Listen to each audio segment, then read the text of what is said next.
What's going on, everyone? Welcome to a Movie Emporium in-car review of a Netflix original movie called Guillermo del Toro's Pinocchio. This is the second film of the year to, of course, premiere with Pinocchio. The first one was, of course, Robert Zemeckis, a film that was pretty terrible. So, Guillermo del Toro has also done Cabinet of Curiosities for Netflix this year. He's been having a pretty good year. And this is a movie I was looking forward to. I love stop-motion animation, as I said, for, Wendell and Wild and stuff like that. It was also a film that premiered on Netflix. I love the fact that even though Netflix is trying to cut back, the films that are still coming out are, I said in the past, I think the directors have been given a little too much freedom for what it's worth, but this was a movie because of stop motion, because it's Guillermo del Toro, and he has another director involved, and it has an amazing cast, including like Ewan McGregor, Tilda Swinton, Tim Blake Nelson. It has just like a lot of people, Christoph, Waltz, and stuff like that. I was looking forward to it. The trailer is awesome, amazing. I heard this movie is incredible, and I got to see this movie early. It doesn't premiere. It's in theaters, I think, right now, but it doesn't premiere until like December 9th or something like that. So this is a pretty early review. And so, with that said, Alexander Desplat, who works with Guillermo del Toro, the score writer, the composer. So this has all the makings. This is also Jim Henson Company working on this project, so that's even more awesome. But the question really remains, did this movie deliver on my excitement for a Pinocchio movie that I've been waiting to see for a while now, that with Guillermo del Toro being involved? And yes, it does. This movie's incredible. This is one of the best movies I've seen this year. It's an absolute delightful film. It is a very dark film. It actually goes into very dark material when it comes to Geppetto, who's I think played by Doug Bradley, or voiced by Doug Bradley. He's a drunk. We see how he loses his son. We see all this kind of crazy stuff in this movie, and it doesn't hold back. This is probably what the original Pinocchio film was like, outside of some things that they took out because they wanted to make it PG. But for the most part, the idea of Pinocchio, the idea of like what Geppetto is, it feels more human than the Disney version ever did. And I don't blame the Disney like animated version. It's just the live action remake was awful. It was like, what were they thinking? And this is not that. This takes a true form.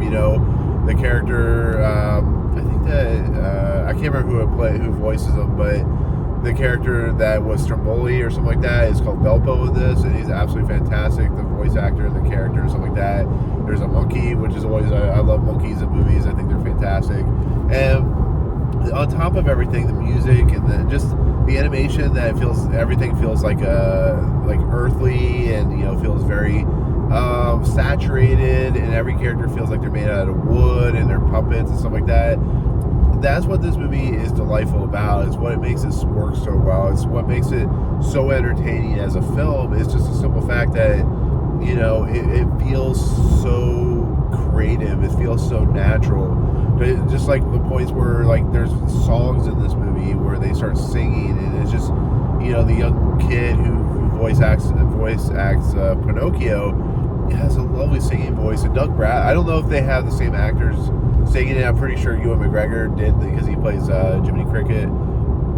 But he's absolutely, the voice work and like the music and the way they sing is absolutely delightful and melodic, and it's beautiful. And Ewan McGregor, of course, because he played the Jiminy Cricket, the cricket, he has to voice over and narrate this whole entire film, and it's just beautiful to watch. There's something about Ewan McGregor's voice that is just very soothing, to be fairly honest. This is the same thing with like all the character people that are in this movie, like I said, like Tim Blake Nelson and Tilda Swinton. Tilda Swinton plays a very, what do I call it? She plays like the blue fairy, but there's a different lining theme to the character that plays out the entire movie. And Tilda Swinton's amazing. Or no, I'm sorry, not Tilda Swinton. It's Cate Blanchett. I'm sorry, you guys are going to try and correct me, but it's Cate Blanchett. I think it plays the blue fairy. But there's this demonic character that appears very much like the fawn from Pan's Labyrinth, and that's really cool. And, with that said, this is a movie that just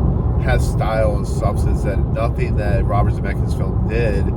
And I give a lot of credit, Guillermo del Toro he's a master class of filmmaking. I don't always like all of his films, but the films I do like, Ron Perlman's in this movie, I think is Velpo, I think is the character he plays.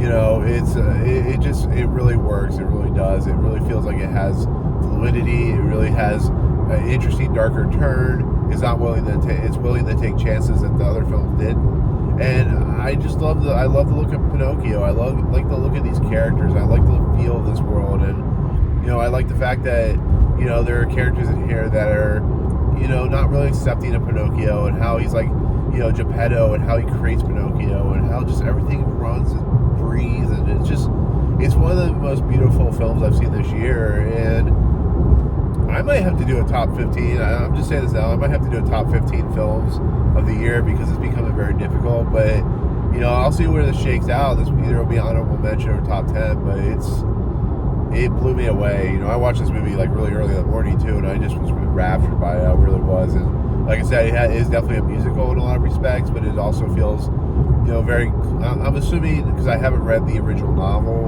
I'm assuming it's really close to the original novel in a lot of respects. You know, outside of, like I said, a few things that I've heard about. But with that said, that's kind of where I'm going to end it on my review for Guillermo del Toro's Pinocchio, premiered on Netflix.